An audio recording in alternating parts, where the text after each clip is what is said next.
Got here Stefan from Credit Suisse, who is is the major sponsor of this event and has been for how many years, Stefan?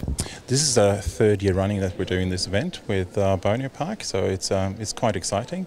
We were here from the early stages, you could say, so we were quite excited when we were approached by the McNaught family to do something with them here, because it's... Well, it's such an amazing facility, and you must have seen a complete sort of progression in the last 3 years about how big this event is getting. Yes. I mean, I have understood. I haven't been around for all of those years, but I have heard from other people within Credit Suisse that it's just growing and growing, and we get more and more people coming. And as we can see here, it's becoming also a family event. It's really the sort of the must attend meeting for it is most definitely. And Stefan, you've been involved in equestrian sports worldwide. In Australia you're just developing that with Equestrian Life and with Bonio Park. Could you tell me about your involvement overseas? Yes, I think the two main events that come to mind are really the white turf, which is in St. Moritz. It's happening in a week's time. It's starting. Wow, is that from the advertisement where they're on like a bobsleigh, not a bobsleigh, like harness racing on white turf? Yeah, again, I haven't been myself, but it looks fantastic. It does look incredible. Yeah, it's on the lake near St. Moritz, and they have all kinds of equestrian events there. Mainly it's just horse racing, but it's also the trot and also with skis, I understand, and so on. So yeah, I'm hoping to go there next year. So I think I might come with you. Yeah, you should. Yeah. Because you're very involved not only in the white turf, in racing and in equestrian sports overseas. So it's lovely to see that focus coming to Australia now and developing the brand in an Australian or Australasian environment. Yeah, it very much goes in line with our sponsorship sort of globally, where we try to track down sort of events that we think are going to grow, and we see where we can support Australian talent, such as here, Bonio Park, and also other equestrian events really go in line with what we do globally, but we also do quite a few culture sponsorships as well. But equestrian is really what we found our niche. It really goes hand in hand with what we're doing, because you really see, I mean, I'm not an expert at all, but this is quite an incredible venue. Yeah, it is fantastic. But also you see the horse, or the team.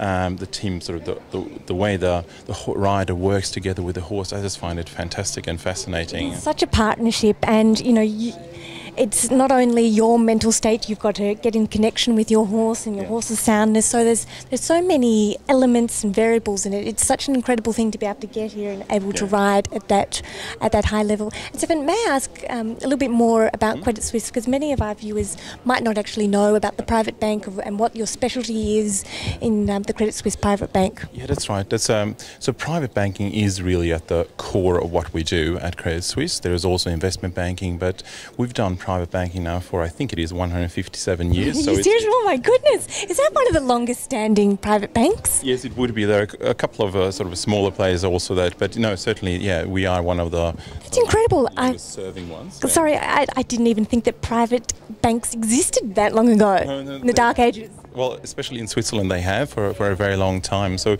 basically what we do is we look after the wealth of wealthy families everywhere in the world. So we look after the wealth around their structures, and it's really, when I talk about Credit Suisse having been around in private banking for that long, it is actually how we like to see our relationship with our clients too. It's multi-generational. Long-standing. Long-standing. So yeah, it's a really interesting, and it's you could say that it's fairly new to Australia. Private banking, true private banking, hasn't been around for that long, but we're very excited, and we're also here for the very long term.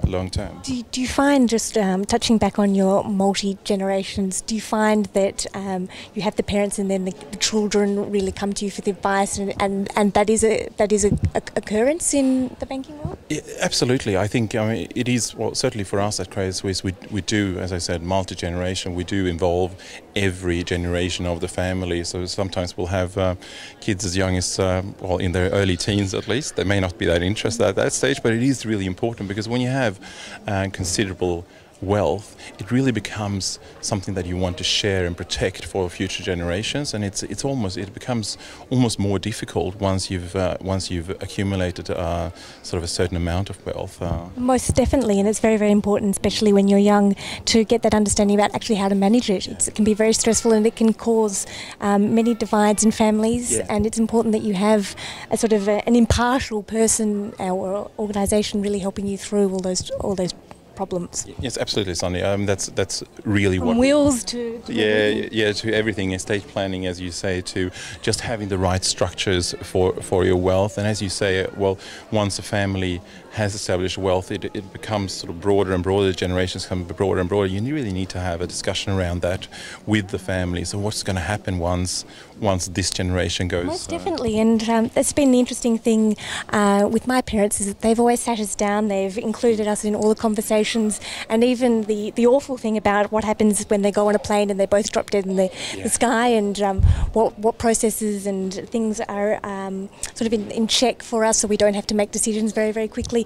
And as much as we laugh about it, the three of us, that our parents, go over this again and again, it's so very, very important to know that there are structures in place that and there are support systems around us for when and if that horrible event did ever occur. Yes, absolutely. I think that's really crucial, and it sounds good that your parents have already taken those steps, because it is absolutely crucial that you know which number to call if something bad were to happen, but also just someone that you know and respect, that you feel comfortable with, and talking to about anything really that relates to sort of the family wealth that you hold. Can I ask just a little bit more about Credit Suisse?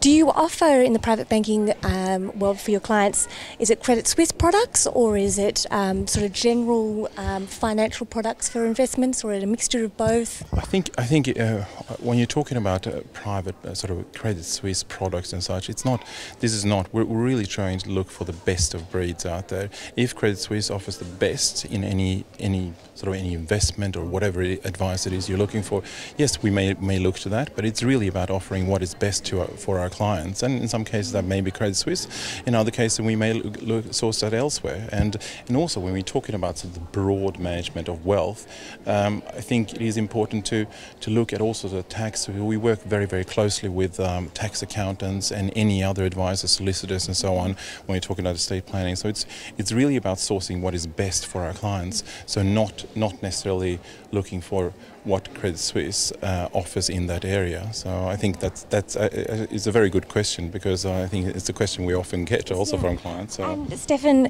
it can be a very daunting process or approach to an organisation or a private bank. I mean, how does somebody best do it? Do they contact you directly? Can they talk to somebody face to face? What are sort of the processes about engaging with Credit Suisse in the private banking world? Yes, I think the best way, of course, we're very, very happy to take any number of phone calls from clients, but I think it is kind of it's a long-term process, and you need to feel comfortable with the person who's going to look after your wealth. So I think a simple phone call is probably like both of you interviewing each other. Yeah, that's right. No, I think no, that's absolutely right. I think it does take time to establish that. So we don't expect, if someone wants to call in and talk to us about their situation and what they want to achieve, absolutely, we'll be happy to have that discussion with them.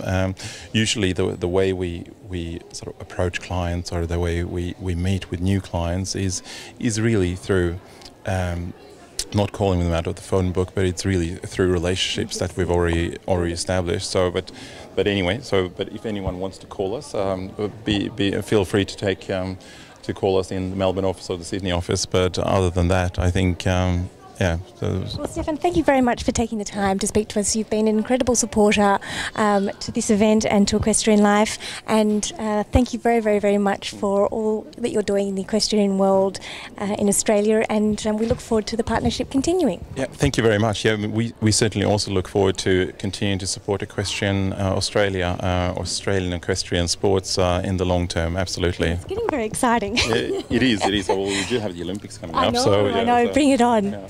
Thank you very much. Okay, thank you, Sandy. Bye. Thank you.